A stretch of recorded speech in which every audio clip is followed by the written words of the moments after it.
Bienvenue sur Africa 24 dans cette nouvelle édition de l'Africa Tonight. Voici les titres de l'actualité. Au Libéria, la commission électorale rejette l'annulation du premier tour de la présidentielle.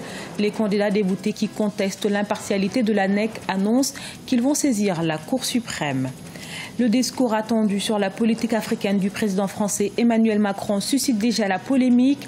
Fadel Barro, coordonnateur du mouvement sénégalais Y en a marre, appelle à une réciprocité, vous l'entendrez. Et puis colère, indignation, c'est le cri de cœur des manifestants qui dénoncent le trafic des migrants qui prévoit actuellement en Libye. Une marche a eu lieu ce vendredi à Dakar au Sénégal pour protester contre toute forme d'esclavage. Mais tout d'abord, au Zimbabwe, la justice a jugé légal le coup de force de l'armée qui a entraîné la démission le 22 novembre du président Robert Mugabe, estimant que cette intervention visait à empêcher des personnes non élues d'occuper des fonctions électives. Selon un tribunal de Harare, la capitale, les actes des forces de défense zimbabwéennes visant à empêcher les proches de l'ancien président Robert Mugabe d'usurper le pouvoir sont constitutionnels. Au Libéria, l'ANEC, la Commission électorale nationale, a abrégé l'attente des électeurs. Elle a rejeté le recours en annulation de 3 partis, dont celui au pouvoir pour faire annuler le premier tour de la présidentielle. Scrutin auquel Georges Weah et Joseph Boakai sont arrivés en tête. Quant aux candidats déboutés, ils veulent saisir la Cour suprême. Marcel Farba-Maroun. La Commission électorale nationale au Libéria l'avait annoncé lundi 20 novembre 2017. Elle l'a confirmé ce vendredi 24 novembre. Les recours apportés contre le premier tour de la présidentielle ont été rejetés. Le Conseil de la Commission a jugé que les plaignants n'avaient pas apporté la preuve irréfutable que le premier tour du 10 octobre 2017 avait été entaché de fraude, tel qu'exigé par la Constitution. Ce même Conseil a donc fait état d'erreurs matérielles sans conséquence sur le résultat final et corrigé par la suite.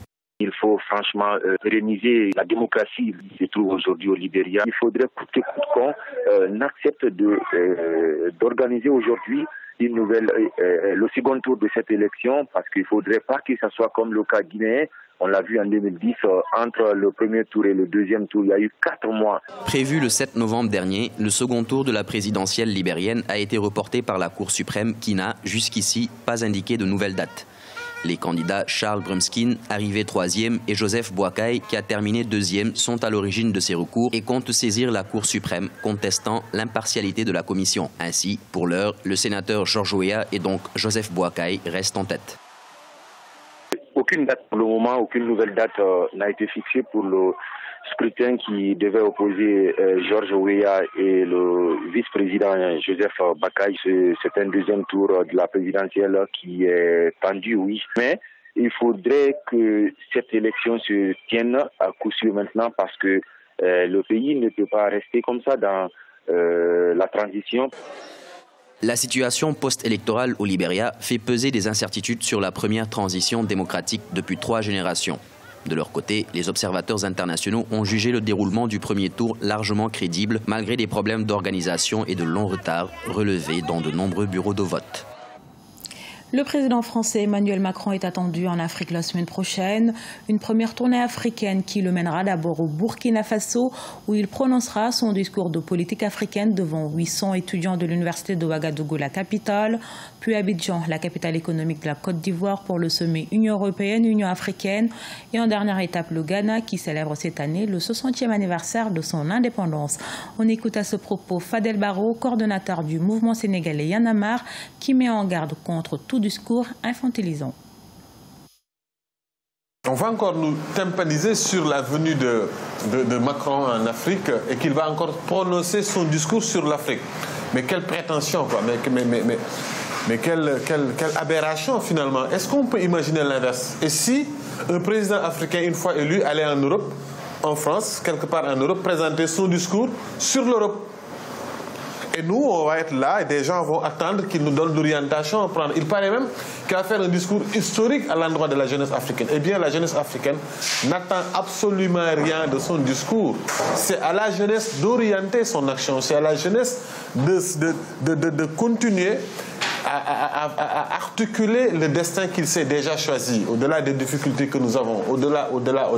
La jeunesse africaine est en train de se prendre en charge et d'avancer, de marcher vers l'avant. Et ça, on n'attend pas que Macron vienne nous le dire ou que Macron vienne nous donner une orientation à prendre sur ça ou sur ça. La seule orientation, ou s'il veut une innovation, c'est de se taire sur la marche du continent, ou bien de parler de la politique européenne, de parler en Europe. Autre question concernant les gens du continent, la migration avec comme pays de transit la Libye, pays où un trafic de migrants a été révélé. À l'instar des autres nations africaines, le Sénégal a condamné ce phénomène. À l'initiative du collectif Non au silence, une marche a eu lieu ce vendredi à Dakar, la capitale, pour protester contre toutes les formes d'esclavage. Reportage de notre correspondant El Hadji Ndiaye. Au Sénégal, le collectif Non au silence a protesté ce vendredi 24 novembre contre l'esclavage pratiqué en Libye à la place de la Nation à Dakar. Ce collectif regroupe entre autres la société civile, la rencontre africaine pour la défense des droits de l'homme, le mouvement Y en a marre et l'Horizon sans frontières. Les manifestants ont exprimé leur vive indignation face au traitement infligé aux migrants africains vendus comme esclaves en Libye. Je pense qu'il est important pour tous les jeunes Africains de s'offusquer et de montrer leur frustration par rapport à ce qui se passe en Libye, par rapport à ce qui se passe, même pas simplement en Libye, mais dans tous les pays où les droits de l'homme, les droits des hommes sont bafoués. Babacar Gaye, ce jeune Sénégalais de 24 ans, revient de la Libye. Il a été rapatrié par l'Organisation internationale pour les migrations. Face à la caméra, il n'a pas manqué de raconter l'enfer vécu en Libye. On prend le bus jusqu'à Gao, au Mali, et après on prend place dans un camion pour le Burkina Faso, après l'Algérie, puis ensuite la Libye. J'ai fait 20 jours sur la route avant d'arriver en Libye. Une fois là-bas, on nous enferme comme des esclaves. Je ne mangeais que des bonbons. Je ne peux même pas parler de la souffrance que j'ai vécue là-bas, tellement c'était dur. Si c'était à refaire, jamais je ne le referais. Je regrette cette aventure. C'était l'enfer total en Libye.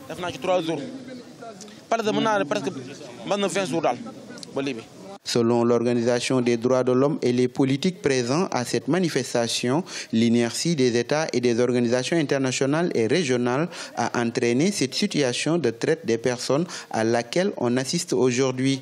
Nous avons senti un concert d'indignation de tous les chefs d'État, de ministres, de parlementaires. Une fois que ce concert est passé, ce que nous attendons des États, évidemment, c'est de prendre des actions concrètes. Aujourd'hui, l'accent doit être mis sur la formation et la création d'emplois, car la principale cause des départs est liée à la pauvreté. Pour cela, il faut une relecture des perspectives d'avenir pour les jeunes. Chaque État doit avoir une politique de jeunesse créatrice d'emplois, ceci pour éviter l'esclavage moderne qui toucherait près de 45 millions de personnes dans le monde selon les données du Global Slavery Index. En Égypte, le bilan de l'attaque ce vendredi d'une mosquée dans le Sinaï s'est alourdi. Selon un nouveau bilan publié ce samedi, au moins 305 personnes, dont 27 enfants, ont perdu la vie. 128 autres ont été blessés par des assaillants qui ont ciblé des fidèles musulmans après la prière hebdomadaire.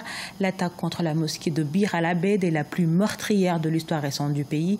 Le gouvernement a décrété 3 jours de deuil national.